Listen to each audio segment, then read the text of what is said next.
Next one I got is another fantastic movie. Classic story, Les Miserables. If I don't know if I'm pronouncing that right, I'm not. I don't know French. Sorry, guys. You can tell me how to pronounce it the right way. Starring Liam Neeson and Jeffrey Rush and Uma Thurman.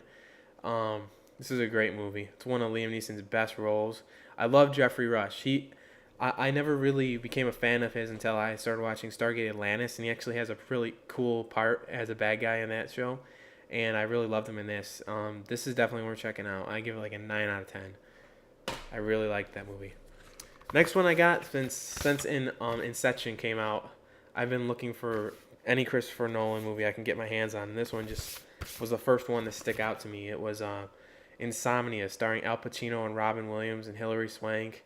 Has some other actors in it too, but I'm not gonna say anything about this.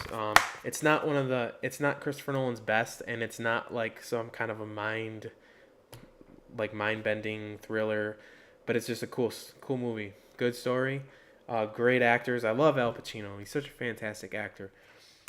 Definitely amazing actor. The next one I got, this one I didn't know what to expect from it. I've been seeing it on the shelves at Best Buy for months, and I haven't bought it, but I decided why not give it a chance. It's called Outlander, starring Jim Caviezel, and basically this movie is pretty good. It's kind of like it says Beowulf meets Predator, and that pretty much sums it up.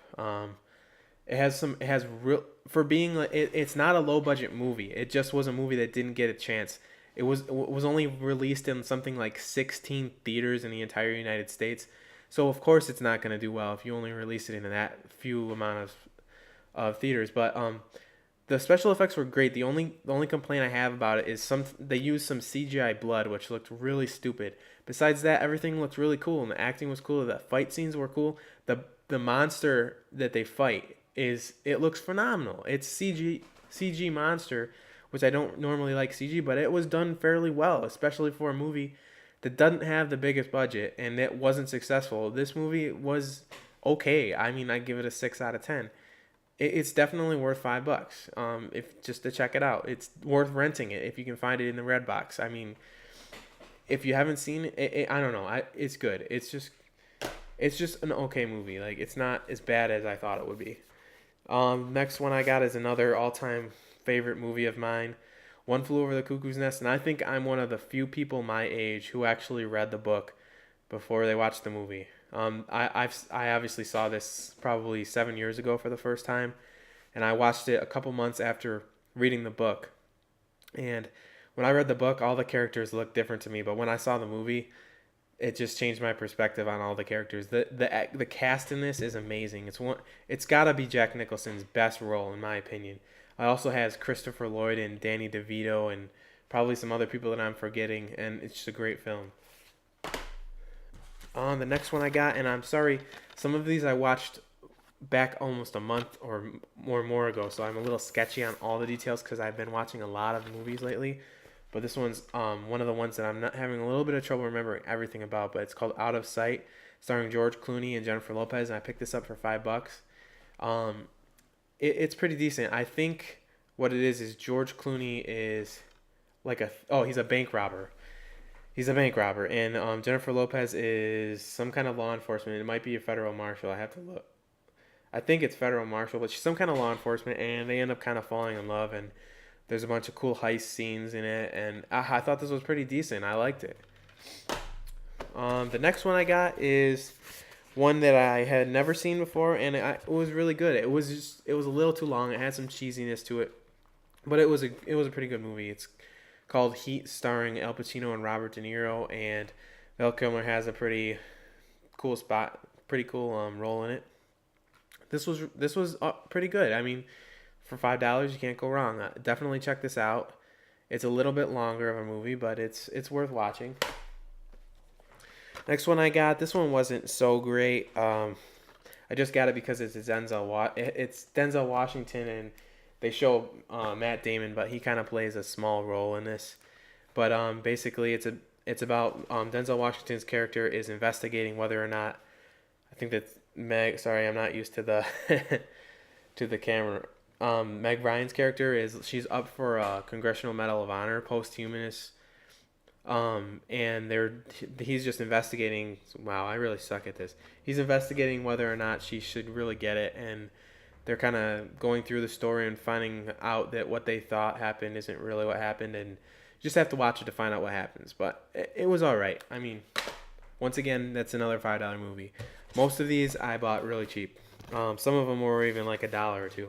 This one this was not that good of a movie. The General's Daughter, starring John Travolta. It's not that great. I didn't like it. I thought the acting was horrible. Of course, it's John Travolta. He's not a very good actor. Although I do like certain movies he's in.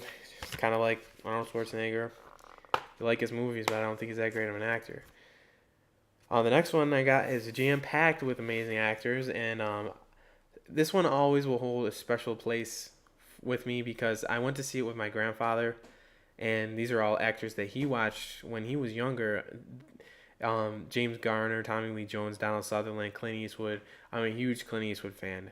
And basically they're like old test pilots, and they're retired, and basically they need to have the knowledge that Clint Eastwood has to like repair a satellite that is malfunctioning, and he basically kind of blackmails them into letting his team go up into space, and it's actually not bad. It's pretty decent. It has a lot of corniness to it, but it's cool to see these 4 actors on the same movie, and especially since they're this old. But I liked it. I enjoy this movie. I always will. The next one I felt like this was really underrated. I really like this movie. 16 Blocks, starring Bruce Willis, Mos Def, and David Morse. And I've always been a fan of David Morse. He had a TV show back in the early 2000s called Hack that I was obsessed with, and it only lasted 1 season.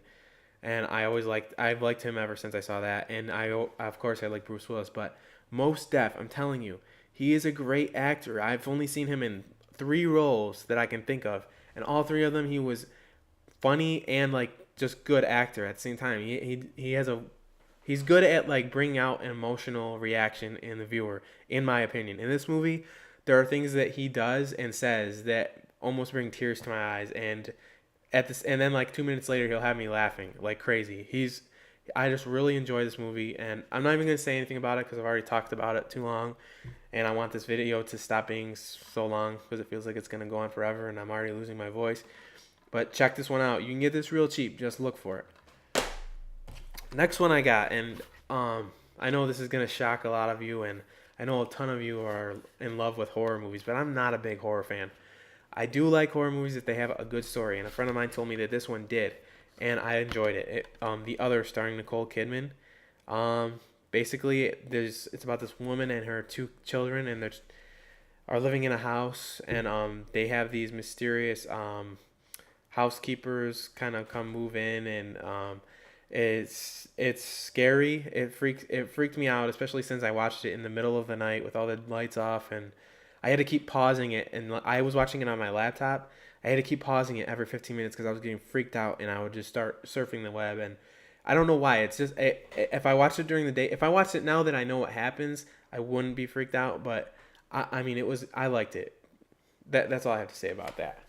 And that's a quote from Forrest Gump.